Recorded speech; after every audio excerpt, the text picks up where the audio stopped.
साथियों को जय भीम जय संविधान।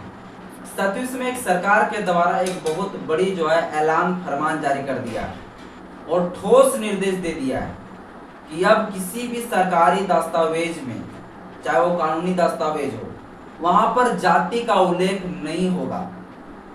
यदि जाति का उल्लेख होगा तो जाति का उल्लेख करने वाले लोगों के ऊपर नफरत फैलाने वाली एटी एक्ट के धारा के तहत मुकदमा होगा।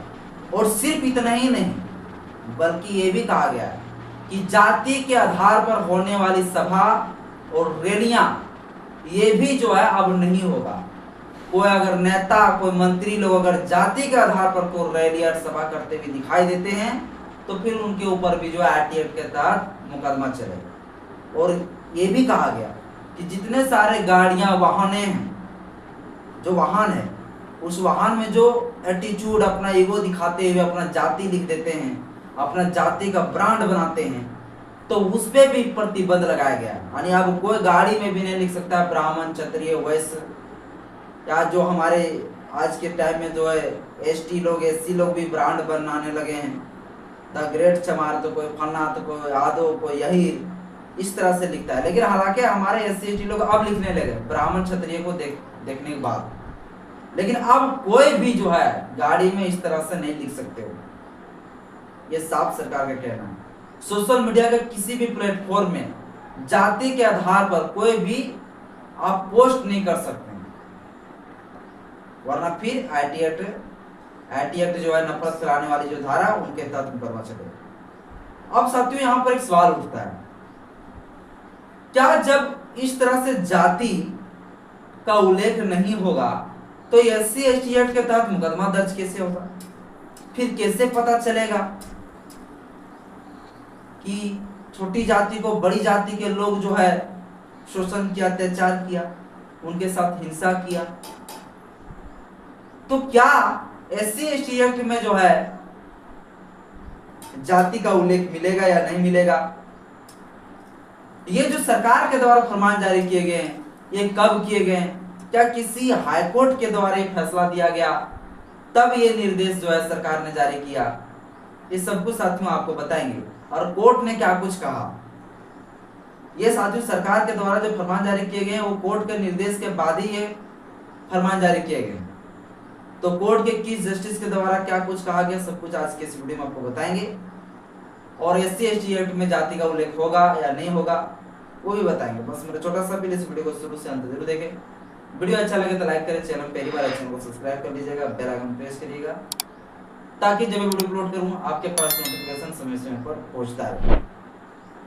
साथियों ये जिस सरकार के द्वारा ये फरमान जारी किए गए हैं कि अब जाति का उल्लेख नहीं होगा किसी सरकारी दस्तावेज या सार्वजनिक जगहों पर या सोशल मीडिया के किसी भी प्लेटफॉर्म में नहीं लिखा जाएगा, या इस सरकार के द्वारा साथियों जारी किया गया है, जो राम राज्य वाला जो मुख्यमंत्री कहे जाते हैं आदित्य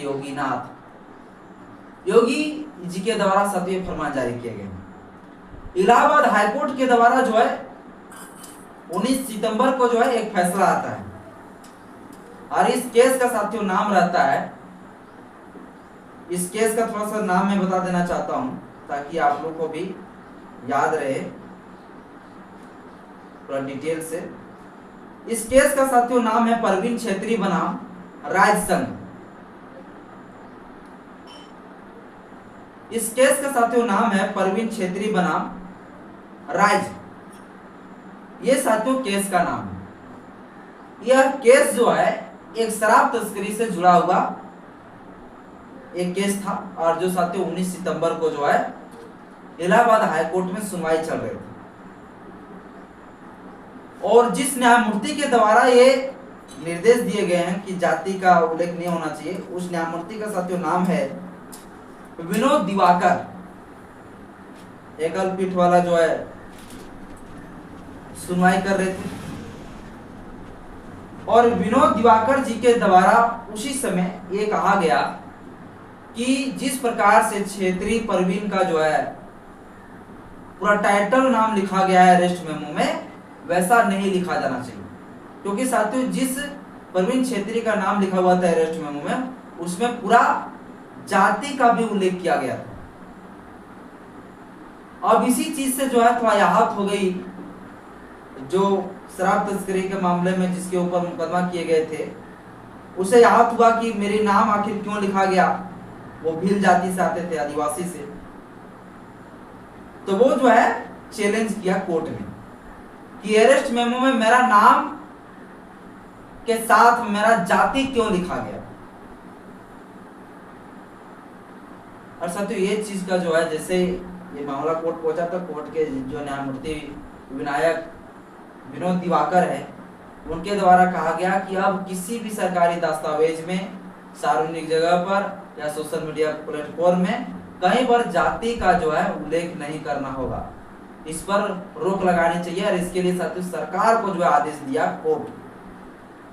कोर्ट ने आदेश दिया कि सरकार इसके ऊपर ठोस कदम उठावे और प्रतिबंध लगावे। इसके बाद साथियों जो है योगी सरकार के जो प्रमुख सचिव है, उनके द्वारा 3 से 4 पेज वाली जो है एक ऐलान जारी कर दिया, एक निर्देश जारी कर दिया इलाहाबाद हाईकोर्ट के बाद कि अब किसी भी सार्वजनिक जगहों पर जाति का उल्लेख नहीं होगा, चाहे वो रैली हो, सभा हो या सरकारी कोई भी दस्तावेज हो या अरेस्ट मेमो हो, किसी भी नेटवर्किंग, किसी भी इंटरनेट सोशल मीडिया हो, कहीं भी जाति का उल्लेख नहीं हो। इस सीधी तरह से प्रतिबंध लगाया गया और सरकार द्वारा कहा गया कि अगर कोई इस प्रकार से जाति का उल्लेख करते हैं तो उनके ऊपर आईटी एक्ट के धारा के तहत, नफरत फैलाने वाली धारा के तहत उनके ऊपर मुकदमा चलेगा, उनके ऊपर केस चलेगा। ये साथियों सीधे जो है सरकार के द्वारा ऐलान किया गया। अब मैं आपको बता दूं कि जब जाति का उल्लेख नहीं होगा तो फिर एससी एसटी एक्ट कैसे मुकदमा दर्ज होगा।